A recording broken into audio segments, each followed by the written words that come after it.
ಈ ಮೊದಲನೇ ಆರಾಧನೆಯಲ್ಲಿ ನಾವು ವಾಗ್ದಾನವನ್ನು ಹೇಳಿ ಸಂದೇಶಕ್ಕೆ ಹೋಗ್ತೀವಿ. ಹಲ್ಲೆಲೂಯಾ. ನಾನು ಹೇಳೋದನ್ನ ನೀವೆಲ್ಲ ಹೇಳಬೇಕು. ಆತನು ದೀನನನ್ನು ಧೂಳಿಯಿಂದ ಎತ್ತಿ ದರಿದ್ರನನ್ನು ತಿಪ್ಪೆಯಿಂದ ಎಬ್ಬಿಸಿ ಪ್ರಭುಗಳೊಂದಿಗೆ ಕುಳ್ಳಿರಿಸಿ ಅವನಿಗೆ ಮಹಿಮಾಸನವನ್ನ ಬಾಧ್ಯತೆಯಾಗಿ ಅನುಗ್ರಹಿಸುವನಾಗಿದ್ದಾನೆ. ನನ್ನ ಬಾಯಿಂದ ಹೊರಟ ಮಾತು ನನ್ನ ಇಷ್ಟಾರ್ಥವನ್ನು ನೆರವೇರಿಸಿ ನಾನು ಉದ್ದೇಶಿಸಿದ್ದನ್ನು ಕೈಗೂಡಿಸದ ಹೊರತು ನನ್ನ ಕಡೆಗೆ ವ್ಯರ್ಥವಾಗಿ ಹಿಂತಿರುಗುವುದಿಲ್ಲ. ದೇವರು ನಂಬಿಗಸ್ತನು. ಶಕ್ತಿಯನ್ನು ಮೀರುವ ಶೋಧನೆಯನ್ನು ನಿಮಗೆ ಬರಗೊಡಿಸದೆ ತಪ್ಪಿಸಿಕೊಳ್ಳುವ ಮಾರ್ಗವನ್ನು ಸಿದ್ಧ ಮಾಡುವನು. ಹೌದು ರಾಜ, ಈ ವಾಕ್ಯಗಳೆಲ್ಲವೂ ಕೂಡ ನಾನು ಸ್ವತಂತ್ರಿಸಿಕೊಳ್ಳುವಂತೆ, ಈ ವಾಗ್ದಾನ ಸ್ವತಂತ್ರಿಸಿಕೊಳ್ಳುವಂತೆ ನೀನು ಕೃಪೆ ಮಾಡಿಕೊಡ್ಬೇಕ ನಾನು ಪ್ರಾರ್ಥಿಸ್ತೇನೆ ರಾಜ. ಈ ವರ್ಷದ ಈ ಮೊದಲನೇ ಆರಾಧನೆಯಲ್ಲಿ ಇದನ್ನ ಸ್ವತಂತ್ರಿಸಿಕೊಂಡವರಾಗಿ ಕರ್ತನೆ ನೀನು ಮಾಡಿ ವಾಗ್ದಾನ ಮಾಡಿದ್ರೆ ನಂಬಿಗಸ್ತು ನಿಮ್ಮ ವಾಕ್ಯದಂತೆ ನಾವು ಅದಕ್ಕೆ ಒಪ್ಪಿಸಿಕೊಟ್ಟವರಾಗಿ ನಮ್ಮನ್ನ ಬದುಕುವುದಕ್ಕೆ, ನಾವು ಅದರಲ್ಲಿ ಬೆಳೆಯುವುದಕ್ಕೆ, ಕರ್ತನ ಅಭಿವೃದ್ಧಿ ಹೊಂದುವುದಕ್ಕೆ ಕೃಪೆ ಮಾಡಿಕೊಡಬೇಕೆಂದು ಯೇಸುವಿನ ನಾಮದಲ್ಲಿ ಪ್ರಾರ್ಥಿಸ್ತೇನೆ. ಆಮೆನ್. Hallelujah, hallelujah, hallelujah.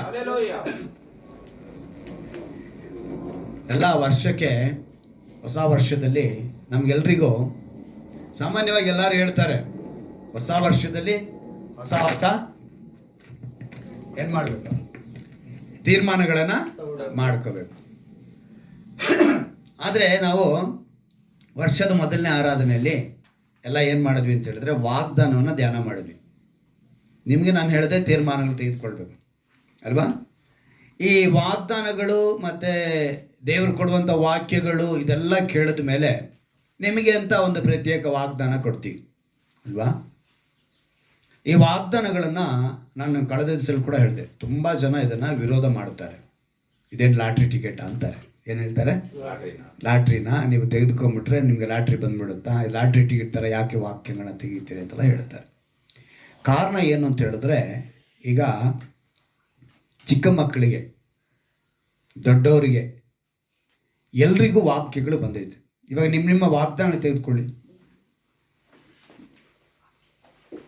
ಯಾರ್ಯಾರ್ದು ಹತ್ರ ಇದೆ? ಎಲ್ಲರ ಹತ್ರ ಇದೆಯಾ?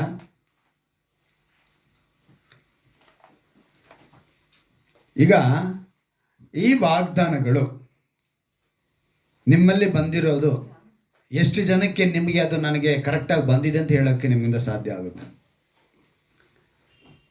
ಅಲ್ವಾ. ಈಗ ಒಂದು ಪ್ರಶ್ನೆ, 128ನೇ ಕೀರ್ತನೆ ತೆಗೆದುಕೊಳ್ಳಿ.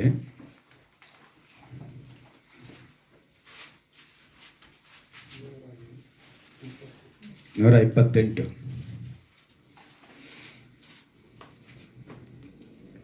ಅದರಲ್ಲಿ ಒಂದು ಮಾತು ಬರೆಯಲ್ಪಟ್ಟಿದೆ, 3ನೇ ವಾಕ್ಯ.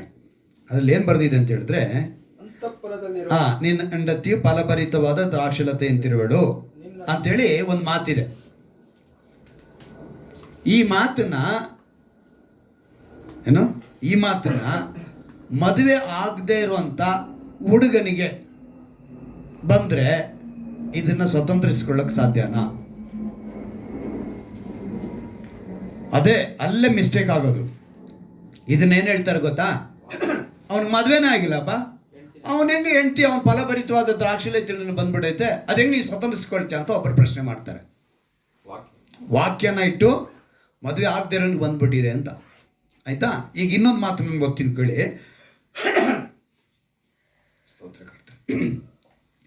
ನಿನ್ನ ಸಂಗಡ ಊಟದ ಮನೆಯ ಸುತ್ತಲೂ ಕೂತುಕೊಳ್ಳುವ ನಿನ್ನ ಮಕ್ಕಳು ಎಣ್ಣೆ ಮರದ ಸಸಿಗಳಂತಿರುವರು ಅಂತ ಒಂದು ಮಾತಿದೆ.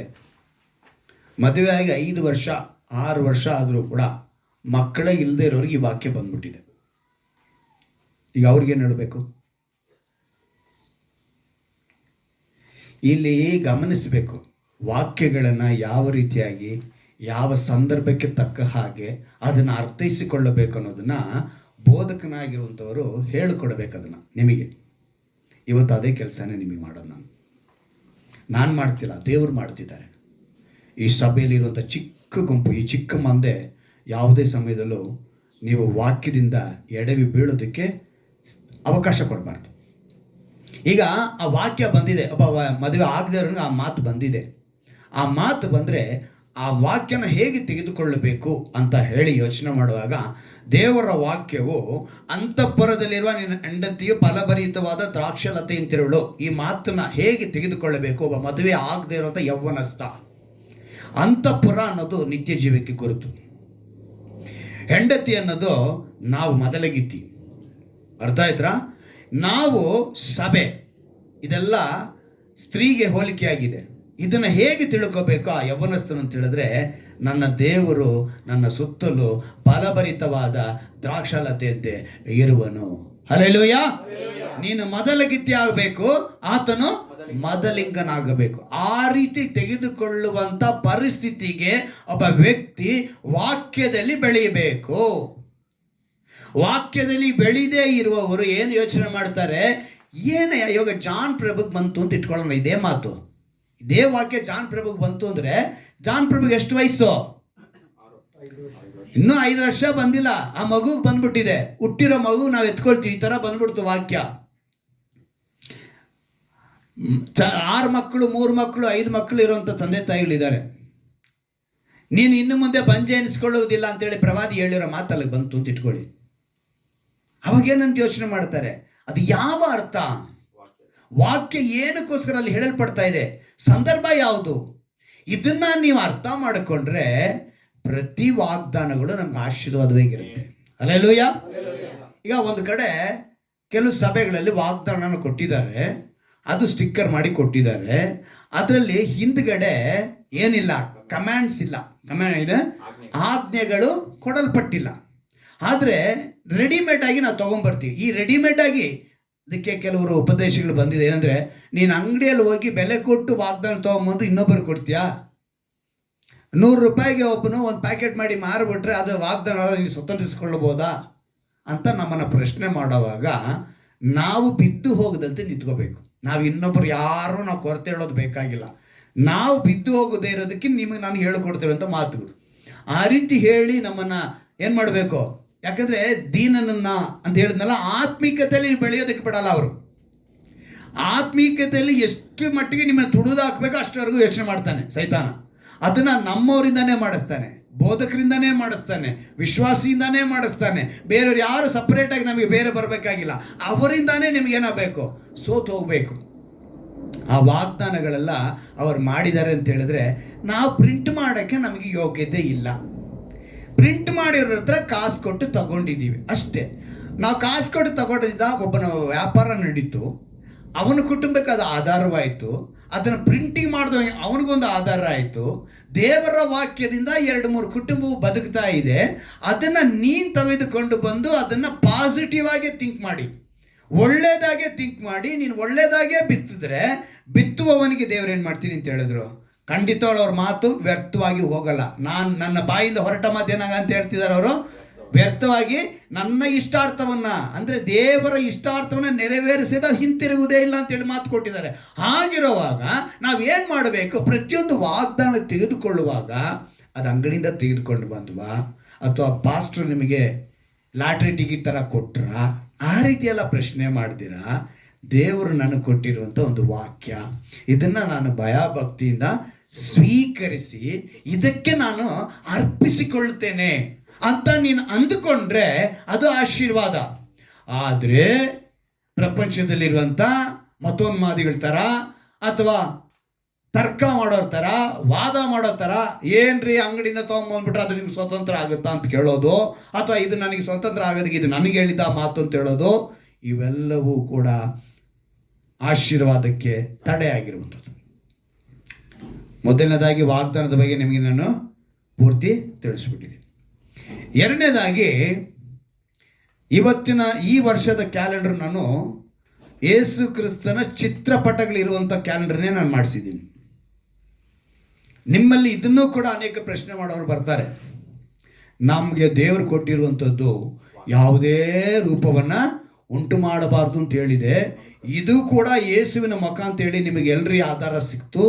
ಇದನ್ನು ಯಾರು ನಿಮಗೆ ಹೇಳಿದ್ರು? ಇದೇ ಥರ ಯೇಸು ಇದ್ದಾರೆ ಅಂತ ನಿಮ್ಗೆ ಯಾರನ್ನ ಬಂದು ಹೇಳಿದ್ರಾ? ಅನೇಕ ಪ್ರಶ್ನೆಗಳಿದೆ.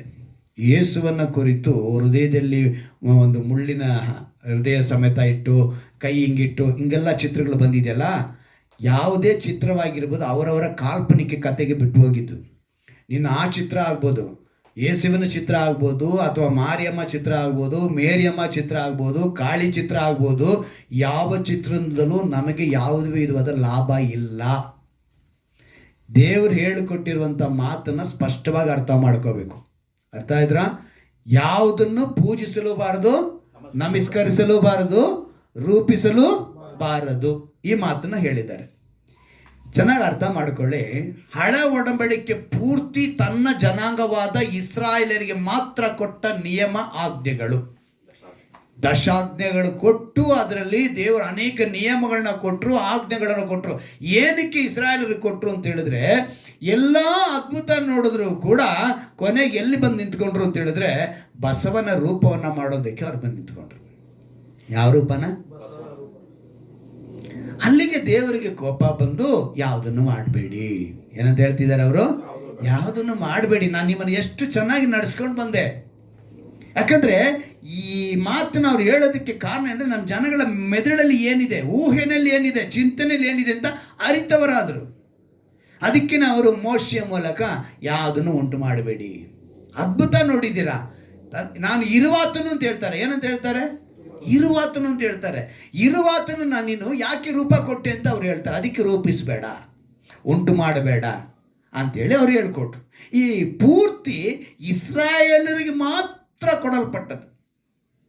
ಈ ಇಸ್ರಾಯೇಲರಿಗೆ ಕೊಡಲ್ಪಟ್ಟಿದ್ದು ಅವರು ಹೇಳಿದ ವಾಗ್ದಾನಗಳು, ಆಶೀರ್ವಾದಗಳು, ನಿಯಮಗಳು, ಆಜ್ಞೆಗಳು ಹೊಸ ಒಡಂಬಡಿಕೆಯ ಈ ಕ್ರಿಸ್ತನ ಹಿಂಬಾಲಕರಿಗೆ ಅನ್ವಯಿಸೋದಿಲ್ಲ. ಏನು ಬ್ರದರ್, ಹಂಗಾರೆ ಹಳೆ ಒಡಂಬಡಿಕೆ ನಮಗೆ ಬೇಕಾಗಿಲ್ವಾ? ಹಳೆ ಒಡಂಬಡಿಕೆ ವಿಷಯಗಳೆಲ್ಲ ನಾವು ತೆಗೆದುಕೊಳ್ಳಬಾರ್ದಾ ಅನ್ನೋ ಪ್ರಶ್ನೆ ನಿಮ್ಮಲ್ಲಿ ಹುಟ್ಟುತ್ತೆ. ಅರ್ಥ ಮಾಡ್ಕೊಳ್ಬೇಕು. ಯೇಸು ಕ್ರಿಸ್ತನ ಭೂಮಿ ಮೇಲೆ ಬಂದಿದ್ದ ತಕ್ಷಣ ಅವ್ರು ಹೇಳ್ತಾರೆ, ನಾನು ತಂದೆಯ ಚಿತ್ತವನ್ನು ನೆರವೇರಿಸುವುದಕ್ಕೆ ಬಂದೆನು. ತಂದೆಯ ಚಿತ್ತ ಏನಿತ್ತೋ ಅದೇ ಹಳೆ ಒಡಂಬಡಿಕೆ. ತಂದೆಯ ಚಿತ್ತ ಏನಿತ್ತೋ ಅದೇ ಹಳೆ ಒಡಂಬಡಿಕೆ. ನಾನು ಧರ್ಮಶಾಸ್ತ್ರವನ್ನು ಮುರಿದುವುದಕ್ಕೋ ಬದಲಾಯಿಸುವುದಕ್ಕೋ ಬಂದವನಲ್ಲ, ನೆರವೇರಿಸುವುದಕ್ಕೆ ಬಂದವನು ಅಂತೇಳಿ ಯೇಸು ಕ್ರಿಸ್ತನು ಹೇಳ್ತಾರೆ. ಆಗ ಈಗ ನಾವು ಹೇಗೆ ಇದನ್ನು ತೆಗೆದುಕೊಳ್ಬೇಕು? ಈಗ ಚೆನ್ನಾಗಿ ಅರ್ಥ ಮಾಡ್ಕೊಳ್ಳಿ. ನಿಮ್ಗೆ ಉದಾಹರಣೆಗೆ ಹೇಳ್ತೀನಿ. ಸಬ್ಬತ್ ದಿನ ಇಸ್ರಾಯೇಲರಿಗೆ ಕೊಡಲ್ಪಟ್ಟಿದ್ದು ದಶಾಜ್ಞೆ ಅಲ್ವಾ? ಯೇಸು ಕ್ರಿಸ್ತನ್ ಏನಂತ ಹೇಳಿದ್ರು? ಸಬ್ಬತ್ ದಿನಕ್ಕೆ ನಾನೇ ಒಡೆಯನು ಅಂದರು. ಅಲ್ಲಿಗೆ ಮುಗಿತಾ ಸಬ್ಬತ್ ದಿನದ ಕತೆ? ಸಬ್ಬತ್ ದಿನ ಆಚರಿಸಬೇಕು ಅಂತೇಳಿ ತಂದೆಯ ಚಿತ್ತವಾಗಿ ಇಸ್ರಾಯೇಲರಿಗೆ ಕೊಡಲ್ಪಟ್ಟಿತ್ತು.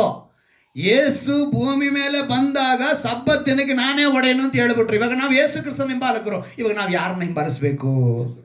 ಸೊ ನಾವೇನು ಮಾಡಿಬಿಟ್ವಿ? ಸಬ್ಬತ್ ದಿನನ ಬಿಟ್ಟಾಯ್ತು. ನಾವೀಗ ವಾರದ ಮೊದಲನೇ ದಿವಸ, ಅಪೊಸ್ತಲರು ಆರಂಭಿಸಿದ ದಿನವೇ ಯಾವುದು? ವಾರದ ಮೊದಲನೇ ದಿವಸ. ಸತ್ಯವೇದದಲ್ಲಿ ಎಲ್ಲೂ ಬರೆಯಲ್ಪಟ್ಟಿಲ್ಲ ನೀವು ವಾರದ ಮೊದಲನೇ ದಿವಸ ಆರಾಧನೆ ಮಾಡಿ ಅಂತೇಳಿ. ಆದರೆ ಅಪೊಸ್ತಲರು ಏನು ಮಾಡಿದ್ರು? ಕೂಡಿದರು, ಸೇರಿದರು, ಆರಾಧನೆ ಮಾಡಿದರು. ಅದಕ್ಕೆ ಸಂಬಂಧಪಟ್ಟ ಆಧಾರಗಳಿದೆ. ಆದರೆ ಅದನ್ನೇ ಆ ದಿವಸನೇ ಮಾಡು ಅಂತೇಳಿ ಬರೆಯಲ್ಪಟ್ಟಿಲ್ಲ. ಆದರೆ ಆ ದಿವಸ ಕೂಡಿದ್ರು, ಆರಾಧನೆ ಮಾಡಿದ್ರು, ದೇವ್ರನ್ನ ಮಹಿಮೆ ಪಡಿಸೋದಕ್ಕೆ ಆಧಾರಗಳಿವೆ ಸತ್ಯದಲ್ಲಿ. ಹಾಗಿರುವಾಗ ಈಗ ಇಸ್ರಾಯೇಲರಿಗೆ ಕೊಡಲ್ಪಟ್ಟಂಥ ಕೆಲವು ವಿಷಯಗಳು, ಕೆಲವು ಶಿಕ್ಷಣ ಕಠಿಣವಾಗಿತ್ತು ಹಳೆ ಒಡಂಬಡಿಕೆಯಲ್ಲಿ. ಮುಯ್ಯಿಗೆ ಮುಯ್ಯಿ, ಹಲ್ಲಿಗೆ, ಕೈಗೆ, ಕಾಲಿಗೆ, ಅವನು ಕೊಲೆ ಮಾಡಿದ್ರೆ ಏಸೇನು ಹೇಳಿದ್ರು? ಒಂದು ಕೆನ್ನೆಗೆ ಹೊಡೆದ್ರೆ. ಈಗ ಧರ್ಮಶಾಸ್ತ್ರವನ್ನು ನೆರವೇರಿಸೋದಕ್ಕೆ ಬಂದೆ ಅಂತ ಹೇಳಿದೆ ಅಂತ ದೇವರು ಇದನ್ನ ನಮ್ಗೆ ಹೇಳ್ಕೊಡ್ತಿದ್ದಾರೆ. ಅವಾಗ ಕ್ರಿಸ್ತನ ಹಿಂಬಾಲಕ ಈಗ ನಮ್ಮವ್ರು ಏನು ಮಾಡ್ತಾರೆ ಗೊತ್ತಾ? ಕೆಲವೊಂದು ಅಲ್ಲಿಂದ ಒಂದು ಸ್ವಲ್ಪ ಈ ತೆನಾಲಿ ರಾಮಕೃಷ್ಣನ್ ಕುದುರೆ ಮೇಯೋ ಥರನೇ ನಮ್ಮವರೆಲ್ಲ ಮೇಯೋದು ಪಾಸ್ಟರ್ಗಳು. ಅಲ್ಲಿ ಸ್ವಲ್ಪ ಮೇಯೋದು, ಅಲ್ಲಿ ಸ್ವಲ್ಪ ಮೇಯೋದು, ಅಲ್ಲಿ ಸ್ವಲ್ಪ ಮೇಯೋದು, ತಗೊಂಡು ಬಂದು ಇಲ್ಲಿ ಹೊಸ ಒಡಂಬಡಿಕೆಯಲ್ಲಿ ಇರುವಂಥ ಕ್ರಿಸ್ತನ ಹಿಂಬಾಲಕರಿಗೆ ಸೇರಿಸ್ಬಿಡೋದು.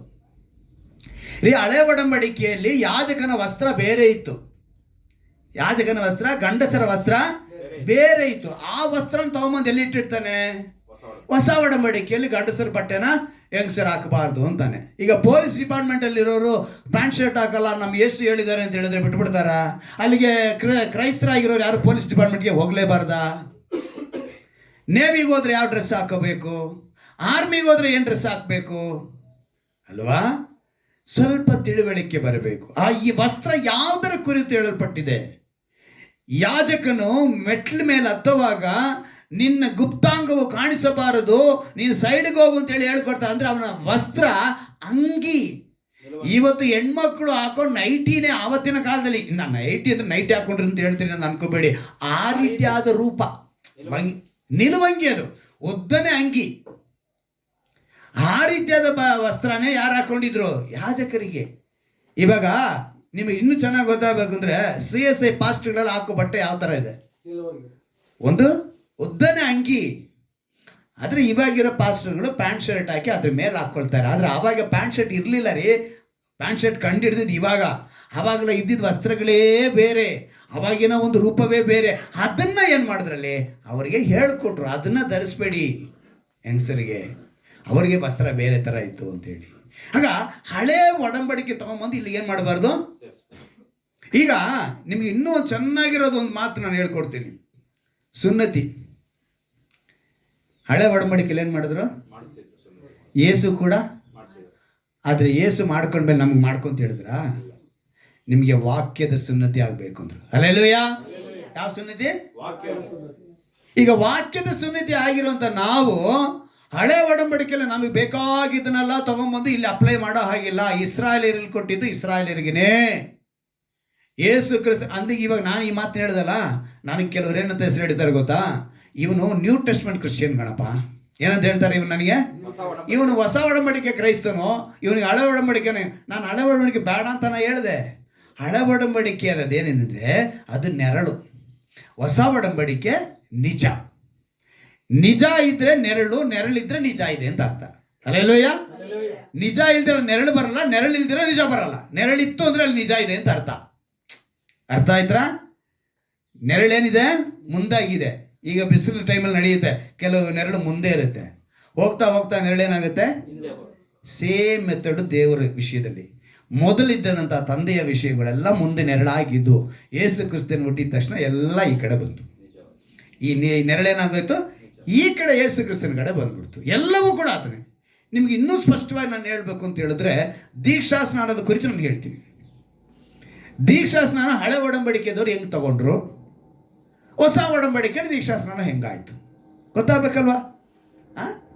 1 ಕೊರಿಂಥದವರಿಗೆ 10ನೇ ಅಧ್ಯಾಯ. ಯಾಕಂತ ಹೇಳಿದ್ರೆ ಅದೇ 10ನೇ ಅಧ್ಯಾಯದಲ್ಲೇ ನಮಗೆ ವಾಗ್ದಾನ ಕೊಟ್ಟಿದ್ದಾರೆ ದೇವರು. 1 ಕೊರಿಂಥದವರಿಗೆ 10ನೇ ಅಧ್ಯಾಯ ತೆಗೆದು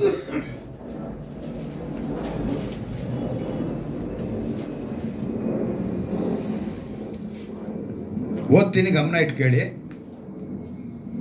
10ನೇ ಅಧ್ಯಾಯದ 1ನೇ ವಾಕ್ಯದಿಂದ, ಸಹೋದರರೇ, ಮುಂದಿನ ಸಂಗತಿಯಲ್ಲಿ ನೀವು ಲಕ್ಷ್ಯ ಬಿಡಬೇಕೆಂದು ನಾನು ಅಪೇಕ್ಷಿಸುತ್ತೇನೆ. ಅದೇನೆಂದರೆ, ನಮ್ಮ ಪಿತೃಗಳೆಲ್ಲರೂ ಮೇಘದ ನೆರಳಿನಲ್ಲಿದ್ದರು, ಅವರೆಲ್ಲರೂ ಸಮುದ್ರವನ್ನು ದಾಟಿ ಹೋದರು. ಅವರೆಲ್ಲರೂ ಮೋಶೆಯ ಶಿಷ್ಯರಾಗುವುದಕ್ಕಾಗಿ. ಯಾರ ಶಿಷ್ಯರಾಗುವುದಕ್ಕಾಗಿ? ಅರ್ಥ ಮಾಡ್ಕೊಳ್ಳಿ. ಅವರೆಲ್ಲ ಯಾವ ಶಿಷ್ಯರು? ತಂದೆಯಾದ ದೇವರ ಮೂಲಕ ನೇಮಿಸಲ್ಪಟ್ಟಂಥ ಮೋಶೆ ಮೂಲಕ ಮಾಡುವಂಥ ಶಿಷ್ಯರುಗಳು. ಮೋಶೆಯ ಶಿಷ್ಯರಾಗುವುದಕ್ಕಾಗಿ ಮೇಘದಲ್ಲಿಯೂ ಸಮುದ್ರದಲ್ಲಿಯೂ ದೀಕ್ಷಾ ಸ್ನಾನವನ್ನು ಹೊಂದಿದರು. ಈಗ ನಮ್ಮ ಪಿತೃಗಳು ಯಾವುದ್ರಲ್ಲಿ ದೀಕ್ಷಾ ಸ್ನಾನ ಹೊಂದಿದರು? ಮೇಘದಲ್ಲಿ, ಸಮುದ್ರದಲ್ಲಿ. ಅಂದರೆ ಅವರ ದೀಕ್ಷಾ ಸ್ನಾನ ಆ ರೀತಿಯಾಗಿ ಕೊಡಲ್ಪಡ್ತು. ಈಗ ನಮ್ಮ ದೀಕ್ಷಾ ಸ್ನಾನ ಯಾವ ರೀತಿ ಇದೆ? ಯೇಸು ಕ್ರಿಸ್ತನ ಹೆಸರಿನಲ್ಲಿ ನಾವು ತಂದೆ, ಮಗ, ಪವಿತ್ರಾತ್ಮನ ನಾಮವಾದ ಯೇಸು ಕ್ರಿಸ್ತನು, ತಂದೆ, ಕುಮಾರ, ಪವಿತ್ರಾತ್ಮನ ಹೆಸರುಗಳಲ್ಲಿ ಅಲ್ಲ, ತಂದೆ, ಮಗ, ಪವಿತ್ರಾತ್ಮ ನಾಮವಾದ ಯೇಸು. ಮೂವರಿಗೂ ಒಂದೇ ಹೆಸರು. ನಾನು ಅನೇಕ ಸರಿ ಹೇಳ್ಕೊಟ್ಟಿದ್ದೀನಿ ಇದನ್ನ. ಮೂವರಿಗೂ ಒಂದೇ ಹೆಸರು, 3 ವ್ಯಕ್ತಿತ್ವ, 3 ದೇವರಲ್ಲ. ಆ ಹೆಸರಿನಲ್ಲಿ ನಮಗೆ ದೀಕ್ಷಾ ಸ್ನಾನ ಮಾಡಿಸ್ಬಿಟ್ರು ಅಲ್ವಾ? ಸೊ ಅಲ್ಲಿಗೆ ನಾವು ಇಲ್ಲಿ ಈ ಸ್ಥಿತಿಗೆ ನಾವು ಬಂದಿದ್ದೀವಿ ಅಂತ ಹೇಳಿದ್ರೆ ನಾವು ತಿಳ್ಕೋಬೇಕು, ಹಳೆ ಒಡಂಬಡಿಕೆ ಅನ್ನೋದು ಇಸ್ರಾಯೇಲರಿಗೆ ಮಾತ್ರ ಕಡಾಖಂಡಿತವಾಗಿ ಕೊಟ್ಟಂಥ ನಿಯಮಗಳು, ಆಜ್ಞೆಗಳು. ಅನ್ಯರಾಗಿರೋರಿಗೆ ಈ ರಕ್ಷಣೆ ಹೋಗುತ್ತೆ ಅಂತೇಳಿ ಹಳೆ ಒಡಂಬಡಿಕೆಯಲ್ಲಿ ಹೇಳಲ್ಪಟ್ಟಿತ್ತು. ಅನ್ಯರಾಗಿ ನಾವಿದ್ದೀವಿ, ನಮಗೆ ಆ ರಕ್ಷಣೆ ಬಂತು. ಎಲ್ಲಿಂದ ಬಂತು? ಇಸ್ರಾಯೇಲರಿಂದನೇ ರಕ್ಷಣೆ ನಮಗೆ ಬಂತು. ನಮಗೆ ಆ ರಕ್ಷಣೆ ಬಂದಿದ್ದಕ್ಕೆ ಕಾರಣ ಯೇಸು ಕ್ರಿಸ್ತನಾದರು. ಯೇಸು ಕ್ರಿಸ್ತನು ನಮಗೆ ಬಂದ ಮೇಲೆ ಅವರು ಕೂಡ ನಮಗೆ ಎಲ್ಲೂ ರೂಪಗಳನ್ನ ಮಾಡಬೇಕು ಅಥವಾ ರೂಪಗಳನ್ನು ಪೂಜಿಸಬೇಕು ಅಥವಾ ನಮಸ್ಕರಿಸಬೇಕು ಅಂತ ಹೇಳಲಿಲ್ಲ. ತಂದೆ ಮಾತನ್ನೇ ಕೇಳಿ ಅಂತ ಹೇಳಿದ್ರು. ಆದರೂ ಕೂಡ ಇವತ್ತು ಚಿತ್ರಗಳು, ರೂಪಗಳು ಕೆಲವು ಕಡೆ ಬಂದು ಅದು ವಿವಾದಕ್ಕೆ, ತರ್ಕಕ್ಕೆ ಒಳಪಟ್ಟಿದೆ. ನಮ್ಮ ಜನರು ಇನ್ನೂ ಅವರು ಬಸವನ ಮಾಡಿಕೊಂಡ್ರು, ಇವತ್ತು ನಮ್ಮವರು ಯೇಸು ಕ್ರಿಸ್ತನ ರೂಪವನ್ನೇ ಮಾಡಿಕೊಂಡ್ರು. ನೀವು ಯಾವುದೇ ಮಾರಿಯಮ್ಮನ ಮುಂದೆ ಇಟ್ಟಿದ್ದು ಬಾಳೆಹಣ್ಣಾಗಲಿ, ತೆಂಗಿನಕಾಯಿ ಇದಾಗಲಿ ಏನೇ ಇಟ್ಟರೂ ಕೂಡ, ಯೇಸುವಿನ ಮುಂದೆ ಇಟ್ಟರೂ ಕೂಡ ಇವೆರಡಿಗೂ ಕೂಡ ಒಂದೇ ವಿಧವಾದ ಅರ್ಥ. ವಿಗ್ರಹ ವಿಗ್ರಹ. ಇಲ್ಲಿ ಯೇಸುವಿನ ವಿಗ್ರಹ ಆಗಿದ ತಕ್ಷಣ ಅದನ್ನು ಪೂಜಿಸುವುದಕ್ಕೆ ಸಾಧ್ಯವಿಲ್ಲ.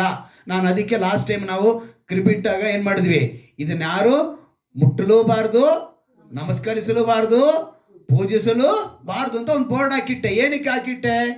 ನಾವು ಅದನ್ನ ಒಂದು ಚಿತ್ರನ, ಒಂದು ಸನ್ನಿವೇಶನ, ಒಂದು ಸಂದರ್ಭನ ಕಣ್ಮುಂದೆ ತೋರಿಸ್ತಾ ಇದೀವಿ. ಅದಕ್ಕೋಸ್ಕರ ಕ್ರಿಬ್ ಅನ್ನೋದನ್ನ ಉಂಟು ಮಾಡ್ಕೊಂಡಿದೀವಿ ಹೊರತು ಅದನ್ನ ನಾವು ಪೂಜಿಸೋದಕ್ಕೋ ನಮಸ್ಕರಿಸೋದಕ್ಕೋ ನಾವೇನು ಮಾಡಬಾರ್ದು, ಇನ್ನೊಬ್ಬರನ್ನ ಪ್ರೋತ್ಸಾಹ ಮಾಡಬಾರ್ದು, ಇನ್ನೊಬ್ಬರನ್ನ ಪ್ರೇರೇಪಿಸಲೂಬಾರ್ದು.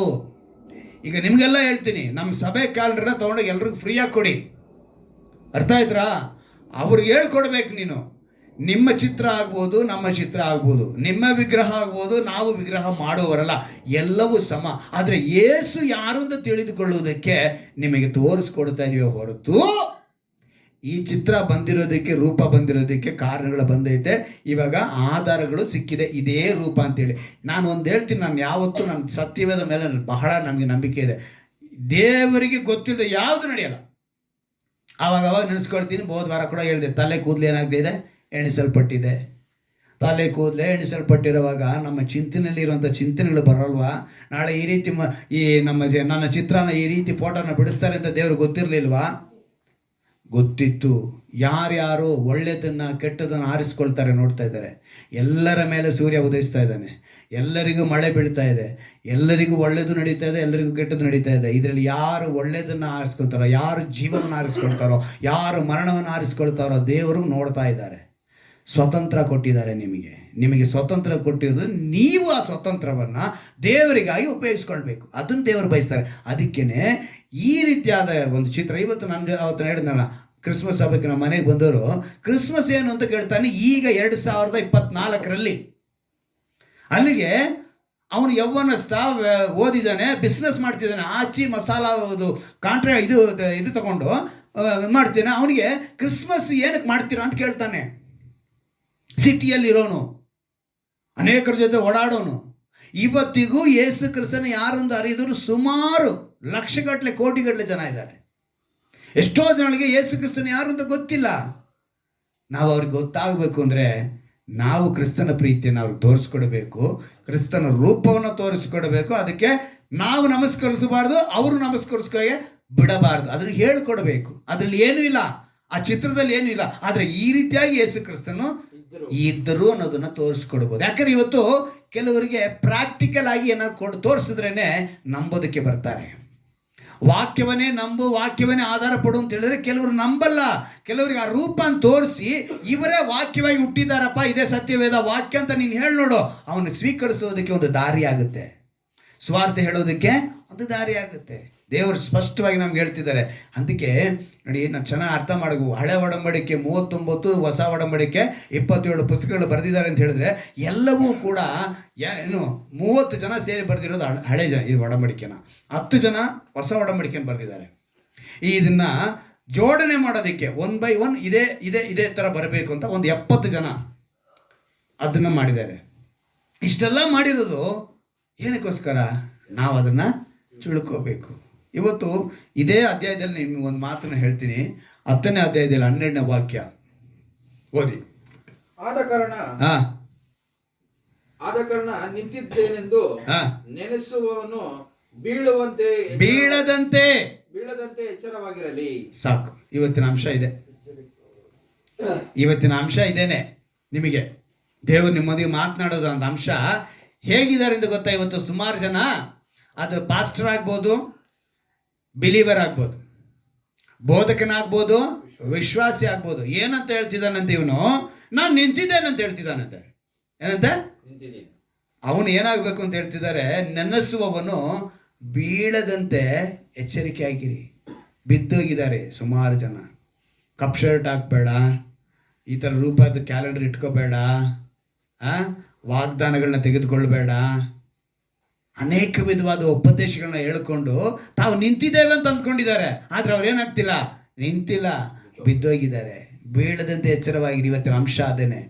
ಈ ವರ್ಷದ ಮೊದಲನೇ ಆರಾಧನೆಗೆ ಬಂದಿದ್ದೀವಿ. ನಾವು ತಿಳಿಬೇಕಾದ್ದು, ನೆನಪಿನಲ್ಲಿ ಇಟ್ಕೊಳ್ಬೇಕಾಗಿದ್ದು ನೋಡಿ, 52 ಭಾನುವಾರ ಕಳೆದಿದ್ದೀವಿ. ಎಷ್ಟು ವಾರ ಕಳೆದಿದ್ದೀವಿ ಅಲ್ವಾ?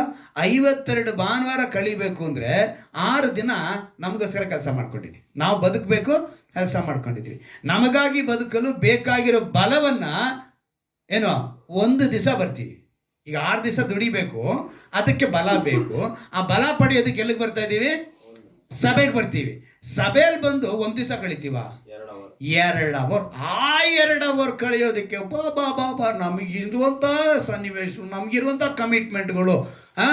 ಯೇಸು ಕ್ರಿಸ್ತನು ಫ್ರೀ ಆಗಿದ್ದಾರೆ ಅಂತೆ, ನಾವು ಅದಕ್ಕಿಂತ ಬಿಸಿ. ಅವರು ಫ್ರೀಯಾಗಿ ನಮ್ಮ ಹತ್ರ ಬಂದ್ಬಿಟ್ಟು ನಮಗೆಲ್ಲ ಕೆಲಸ ಮಾಡ್ಕೊಡ್ತಿರ್ತಾರೆ. ಯಾಕಂದ್ರೆ ನಾವು ಕರೆದಾಗಲ್ಲ ಅವ್ರು ಬರ್ತಾರೆ.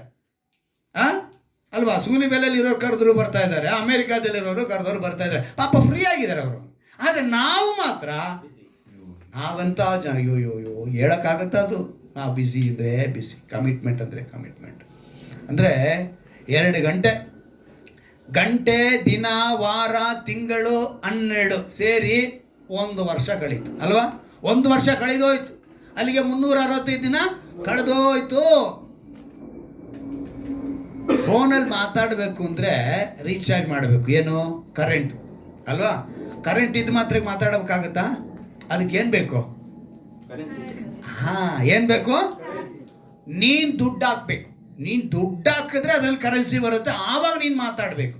ಹಾಗೇನೆ ನೀನು ಆರಾಧನೆಗೆ ಬರಬೇಕು. ಬಂದರೆ ದುಡ್ಡು ಹಾಕ್ದಂಗೆ, ದುಡ್ಡು ಹಾಕಿದ್ರೆ ದೇವ್ರೊಂದಿಗೆ ಮಾತನಾಡ್ದಂಗೆ. ನೀನು ದುಡ್ಡೇ ಹಾಕಲ್ಲ, ದೇವ್ರನ್ನ ಹತ್ರ ಮಾತನಾಡಬೇಕು. ಅಂದರೆ ನೀನು ಆರಾಧನೆಗೆ ಬರಲ್ಲ, ದೇವ್ರೇನು ಮಾಡ್ಬೇಕು? ನಿನಗೆ ಮಾತಾಡ್ಬಿಡ್ಬೇಕು. ನೀನು ಕೇಳಿದ್ನೆಲ್ಲ ಕೊಟ್ಬಿಡ್ಬೇಕು. 52 ವಾರ ಕೊಟ್ಟು 360 ದಿವಸ ಕೊಟ್ಟು. ಆದರೆ ನಾವು ಈ ಲೋಕದಲ್ಲಿ ಬದುಕೋದಕ್ಕೆ ನಮಗೆ ಈಗ 6 ದಿವಸ ನೀವು ಕೆಲಸ ಮಾಡೋದಕ್ಕೆ 6 ದಿವಸ 22 ಗಂಟೆ. ಎಷ್ಟು ದಿವಸ? 6 ದಿನ 22 ಗಂಟೆ ನೀವು ಬದುಕೋದಕ್ಕೆ ಕೇವಲ ಇದರಲ್ಲಿ ಕೂಡ ಯೋಚನೆ ಮಾಡಿ ನೋಡಿ. ಸ್ತೋತ್ರ ಬಲಿಗಿಲ್ಲ, ಸ್ತೋತ್ರ ಬಲಿಗೆ ನಾವಿಲ್ಲ. ಹಂಗಿಂಗು ಹೆಂಗ ಮೆಸೇಜ್ ಟೈಮಿಗೆ ಬಂದ್ಬಿಟ್ಟಿರ್ತೀವಿ. ಮೆಸೇಜ್ ಟೈಮಲ್ಲಿ ಅಲ್ಲಿಗೆ 1 ಗಂಟೆನೇ ನೀವು ಕೇಳಿದ ಲೆಕ್ಕ. ನೀವು ಮೆಸೇಜ್ ಮಾತ್ರ ಕೇಳಿದ್ರಿ, ಸ್ತುತಿಸ್ಲಿಲ್ಲ, ಹಾಡಲಿಲ್ಲ, ಏನಿಲ್ಲ. ಆತ್ಮನೆಸರ್ ಸಭೆಯಲ್ಲಿ ನಾನು ತುಂಬ ಜನ ನೋಡಿದ್ದೀನಿ. ಮೆಸೇಜ್ ಟೈಮಿಗೆ ಬರ್ತಾರೆ. ಯಾರು ನೋಡೋಕ್ಕೆ? ಪಾಸ್ಟರ್ ನೋಡೋಕ್ಕೆ. ಪಾಸ್ಟರ್ ವಾಕ್ಯ ಕೇಳೋಕ್ಕೆ ನಾವು ಬರ್ತೀವಿ ಅಂತ ಹೇಳ್ತಾರೆ. ಪಾಸ್ಟರ್ ಕಡೆ ತಿರ್ಸ್ಕೋಬಾರ್ದು. ನಾನು ಯಾವತ್ತೂ ಹೇಳ್ತೀನಿ, ನನ್ನ ಕಡೆ ತಿರುಗಬೇಡಿ. ನನ್ನ ವಾಕ್ಯದ ಕಡೆ ಅಲ್ಲ, ದೇವರ ವಾಕ್ಯದ ಕಡೆ. ನನ್ನ ಮಾತು ಮೋಜಿಗೆ, ನನ್ನ ಮಾತಿನ ಮೋಡಿ ಮಾಡ್ತಾ ಇದ್ದೀನಿ ನಾನು. ಇಲ್ಲ, ಅದೆಲ್ಲ ನಿಮ್ಗೆ ಬೇಕಾಗಿಲ್ಲ. ನಾನು ಮಾತನಾಡೋದಲ್ಲ, ಅವೇನೂ ಇಲ್ಲ. ಮಾತನಾಡೋರು ಪರಿಶುದ್ಧಾತ್ಮನು. ಅವ್ರಿಗೆ ನೀವು ಬೆಲೆ ಕೊಡಬೇಕು. ಅವ್ರಿಗೂ ವಾಕ್ಯನ ಕೇಳೋದಕ್ಕೆ. ಕೆಲವರು ಈ ಗತಿಸಿದ ಹೊಸ ವರ್ಷನ ಆಚರಣೆ ಬಹಳ ಪ್ರಾಮುಖ್ಯತೆ ಪಡಿಸ್ತಾರೆ. ಹೆಂಗೆ ಪಡಿಸ್ತಾರೆ ಅಂತ ಹೇಳಿದ್ರೆ, ಡಿಸೆಂಬರ್ 31ನೇ ತಾರೀಕು ಅಟ್ ಎನಿ ಕಾಸ್ಟ್ ನಾನು ಏನಿರಬೇಕು, ವಾಚ್ ನೈಟ್ ಪ್ರೇಯರ್ಗೆ ಹೋಗ್ಬಿಡ್ಬೇಕು. ಎಲ್ಲೋಗ್ಬಿಡ್ಬೇಕು? ಅಂದರೆ ಹೊಸ ವರ್ಷದ ಆರಾಧನೆ 31ಕ್ಕೆ ಹೋಗ್ಬೇಕು. ಜನವರಿ 1ನೇ ತಾರೀಕು ಅದು ಸ್ಟಾರ್ಟ್ ಆಗುತ್ತೆ. 12ರಿಂದ 12:30 1 ಗಂಟೆಗೆ ಅದೇನಾಗುತ್ತೆ, ಸ್ಟಾರ್ಟ್ ಆಗುತ್ತೆ. ಅಲ್ಲಿಗೆ ಕ್ಲೋಸ್, ಚಾಪ್ಟರ್ ಕ್ಲೋಸ್. ಬಾಯ್ ಅಂತ ಹೇಳ್ತಾನೆ. ಯಾವುದಕ್ಕೆ? ಡಿಸೆಂಬರ್ಗೆ 24ನೇ ವರ್ಷಕ್ಕೆ ಬಾಯ್ ಅಂತ ಹೇಳ್ದ. ಆಮೇಲೆ 25ನೇ ವರ್ಷಕ್ಕೆ ಹಾಯ್ ಅಂದ, ವೆಲ್ಕಮ್ ಅಂದ. ಎರಡೂ ಮಾಡಿ ಇವನು ಮತ್ತೆ ಹೋದ ಬಾಯ್. ಇನ್ನು ನೆಕ್ಸ್ಟ್ ಯಾವಾಗ ಬರೋದು ಗೊತ್ತಾ? ಇವನು ನೆಕ್ಸ್ಟ್ ಡಿಸೆಂಬರ್ಗೆ ಬರ್ತಾನೆ. ಆದರೆ ಇದನ್ನ ಮಾತ್ರ ತಪ್ಪದೆ ಮಾಡ್ತಾನೆ. ಚಾಚು ತಪ್ಪದೆ ಏನು ಮಾಡ್ತಾನೆ ಇವನು? ನ್ಯೂ ಇಯರ್ ಆಚರಣೆ ಮಾಡ್ತಾನೆ, ಪಾರ್ಟಿ ಮಾಡ್ತಾನೆ, ಎಲ್ಲ ಮಾಡ್ತಾನೆ. ಆದರೆ ಆರಂಭವಾಗುತ್ತಿದ್ದಂತೆ ಒಂದು ಮಾಯ ಆಗ್ತಿದೆ ಅನ್ನೋದು ಯಾರೂ ನಾವೆಲ್ಲ ನೆನಪಿನಲ್ಲಿ ಇಟ್ಕೊಳ್ಳಲ್ಲ. ಯಾಕಂದರೆ ಗತಿಸಿದ ವರ್ಷದಲ್ಲಿ ನಾವು ಈಗ ನಿಮ್ಮನ್ನು ನಾನು ಪ್ರಶ್ನೆ ಕೇಳಿದ್ರೆ, ಈಗ ಒಂದು ಪ್ರಶ್ನೆ ಕೇಳಿದ್ರೆ, ಒಂದು ವಾರ ಕೂಡ ತಪ್ಪಿಸ್ಕೊಂಡಿಲ್ಲ ಅಂತೇಳಿ ಕೈ ಎತ್ತರಿ ಅಂದ್ರೆ ಎಷ್ಟು ಜನ ಕೈ ಎತ್ತರ?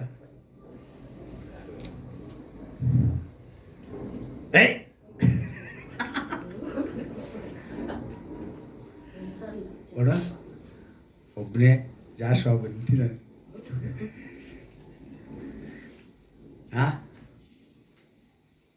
ನಾನು ಬರಲೇಬೇಕು ಬಿಡಿ, ನೀವು ಬರಲೇಬೇಕು ಬಿಡಿ, ನೀವಿಲ್ಲ ಅಂದರೆ ಇಲ್ಲೇ ನಡಿ ಅಂಥೇಳಿ ನೀವು ಹೇಳ್ತೀರ ನನಗೆ. ಅಂದರೆ ಈಗ ನಾವು ಒಂದು ವಾರ ನಾವು ಅದನ್ನು ಹೇಗೆ ನಾವು ಬಂದ್ವಿ ಅನ್ನೋದು ನಮಗೆ ಗೊತ್ತಿಲ್ಲ. ಆ ಒಂದು ವಾರ 52 ಭಾನುವಾರದಲ್ಲಿ ಒಂದು ಭಾನುವಾರ ಕೂಡ ತಪ್ಪಿಸ್ಕೊಳ್ದಿರ ನಾವು ಬಂದು ಆ ಒಂದು 45 ನಿಮಿಷ ಆ ಒಂದು ವಾಕ್ಯನ ಕೇಳಿ, ಅಟ್ಲೀಸ್ಟ್ 2 ಗಂಟೆ ಇದೆ, ಅಟ್ಲೀಸ್ಟ್ 45 ನಿಮಿಷ ನಮ್ಮ ಸಭೆಯಲ್ಲಿ ವಾಕ್ಯಗಳು ಅಲ್ವಾ. ನಾನು ಅದಕ್ಕೆ ಪ್ರಾಮುಖ್ಯತೆ ಕೊಡ್ತೀನಿ, ವಾಕ್ಯಕ್ಕೆ ಪ್ರಾಮುಖ್ಯತೆ ಕೊಡಿ. ಇದನ್ನೆಲ್ಲ ಮಾಡಿದ್ರೆ ನೋಡಿ, ಈ ವಾಕ್ಯ ಕೇಳೋದಕ್ಕೆ ಮುಂಚೆ ಮಧ್ಯದಲ್ಲಿ ಎದ್ದೋಗೋದು ಎಷ್ಟಲ್ಲಿ, ನೀರು ಕುಡಿಯೋಕೆ ಹೋಗೋದು ಎಷ್ಟಲ್ಲಿ, ಇವೆಲ್ಲ ಮಾಡ್ತೀವಿ. ಇಲ್ಲಿ ಸ್ಟೇಜಲ್ಲಿ ನಿಂತ್ಕೊಂಡು ನಾನು ಯಾವತ್ತನ್ನ ಸ್ಟೇಜ್ ಬಿಟ್ಟು ಹೋಗಿದ್ದೀನ ಯೋಚನೆ ಮಾಡಿ ನೋಡಿ. 2 ಗಂಟೆಗಳ ಕಾಲ ನಾನು ಇಲ್ಲಿ ನಿಂತ್ಕೊಂಡ್ರೆ 2 ಗಂಟೆ ಇರ್ತೀನಿ ಅಂದರೆ ನಾನು ಒಂದು ದಿವಸನೂ ಸ್ಟೇಜ್ ಬಿಟ್ಟು ನಾನು ಹೋಗಿಲ್ಲ. ಅವಾಗ ನೀವು ಎಷ್ಟು ಮಟ್ಟಿಗೆ ಇವತ್ತು ಅದನ್ನೇ ನೀವು ತೀರ್ಮಾನ ಮಾಡಬೇಕಾಗಿರೋದು. ಈ ಪ್ರಪಂಚದಲ್ಲಿ ನಮ್ಗೆ ಏನೇನು ವಿಷಯನ ನಮಗೆ ದೇವ್ರು ತಿಳಿಸ್ಕೊಡಬೇಕು ಅಂತ ಹೇಳ್ತಿದ್ದಾರೆ, ಇದು ನಾವು ತಿಳಿಯೋದಕ್ಕೆ ಬಂದಿದ್ದೀವಿ. ನಾವು ಏನು ಮಾಡ್ತಾ ಇದ್ದೀವಿ? ಯಾಕಂದರೆ ದೇವರ ಸನ್ನಿಧಿಗೆ ಬರಬೇಕು ಅಂದರೆ ದೇವರ ಕೆಲಸಕ್ಕೆ ಪ್ರಾಮುಖ್ಯತೆ ಕೊಡ್ತೀವಿ. ದೇವರ ಸನ್ನಿಧಿಗೆ ಬಂದರೆ ನಾವು ದೇವರ ಕೆಲಸಕ್ಕೆ ಪ್ರಾಮುಖ್ಯತೆ ಕೊಡ್ತೀವಿ ಅಂತ ಅರ್ಥ. ಬದುಕಿನಲ್ಲಿ ದೇವರ ನಡೆಸುವಿಕೆ, ದೇವರ ಕಾಪಾಡುವಿಕೆ, ಕೃಪೆ ಕಾಣ್ತೀವಿ ಅಂತ ಹೇಳಿದ್ರೆ ದೇವರ ಸನ್ನಿಧಿಗೆ ಬಂದರೆ ಮಾತ್ರ ಆ ಕೃಪೆ ಸಿಗುತ್ತೆ, ನಡೆಸುವಿಕೆ ಸಿಗುತ್ತೆ. ಇಲ್ಲಾಂದರೆ ಅಭಿವೃದ್ಧಿನೂ ಸಿಗಲ್ಲ, ಆ ನಡೆಸುವಿಕೆನೂ ನಮಗೆ ಸಿಗಲ್ಲ. ಒಂದು ದಿವಸ ಅಲೋ ನಿಮಗೆಲ್ಲ ಹೇಳ್ತೀನಿ, ಚೆನ್ನಾಗಿ ಗಮನ ಇಟ್ಕೊಳ್ಳಿ. ನೀವು ಏನೇ ಟ್ರೈ ಮಾಡಿದ್ರು ಕೂಡ ಈ ದಿನ ಮತ್ತೆ ನೀವು ಕಾಣಲ್ಲ. ಈ ದಿನ ಮತ್ತೆ ಇನ್ನೊಂದು ಹೇಳ್ತೀನಿ, ನೀವು ಏನೇ ಕಷ್ಟಪಟ್ಟರು ಕೂಡ ಆ ದಿವಸ ನೀವು ಬರೋದಕ್ಕೆ ಇರೋದಕ್ಕೆ ಸಾಧ್ಯ ಇಲ್ಲ. ಬೆಳಕಿದ್ದಾಗ ಮನೆಯನ್ನು ಶುದ್ಧಿ ಮಾಡ್ಕೋಬೇಕು. ಏನು ಮಾಡಬೇಕು? ಬೆಳಕಿದ್ದಾಗಲೇ. ಕತ್ಲೆ ಆದ್ಮೇಲೆ ಮನೆ ಶುದ್ಧಿ ಮಾಡೋಕ್ಕಾಗುತ್ತಾ? ನೀವು ಹಾಗೇನೆ. ಬೆಳಕಿದೆ, ಯಾವುದು? ದೇವರೆಂಬ ಬೆಳಕು. ಆತನ ಬೆಳಕಾಗಿದ್ದಾನೆ. ಅವ್ರು ಇರೋವಾಗಲೇ, ಅದಕ್ಕೆ ಹೇಳಿದ ವಾಗ್ದಾನದಲ್ಲಿ ಸಿಕ್ಕುವ ಕಾಲ ಇದು. ಇನ್ನೂ ನಾವು ನಿರೀಕ್ಷೆಯ ಕಾಲ, ಕೃಪೆಯ ಕಾಲದಲ್ಲೇ ಇದ್ದೀವಿ. ನ್ಯಾಯ ತೀರ್ಪಿನ ಕಾಲ ಬರೋದಕ್ಕೆ ಮುಂಚೆ ಎಚ್ಚರಿಕೆ ಆಗ್ಬಿಡಿ, ಸಿದ್ಧರಾಗ್ಬಿಡಿ. ಆಗ್ಬಿಟ್ರೆ ನಿಮ್ಗೆ ಒಳ್ಳೇದು, ಇಲ್ಲಾಂದರೆ ಭಾಳ ಕಷ್ಟ. ಮಕ್ಕಳಿಗೆ ಏಪ್ರಿಲ್ ಟೈಮಲ್ಲಿ ಏನು ನಡೆಯುತ್ತೆ? ಎಕ್ಸಾಮ್ ನಡೆಯುತ್ತೆ. ಮೇನಲ್ಲಿ ರಿಸಲ್ಟಾ? ಜೂನಲ್ಲಿ ಸ್ಕೂಲ್ ಓಪನ್ ಆಗುತ್ತೆ.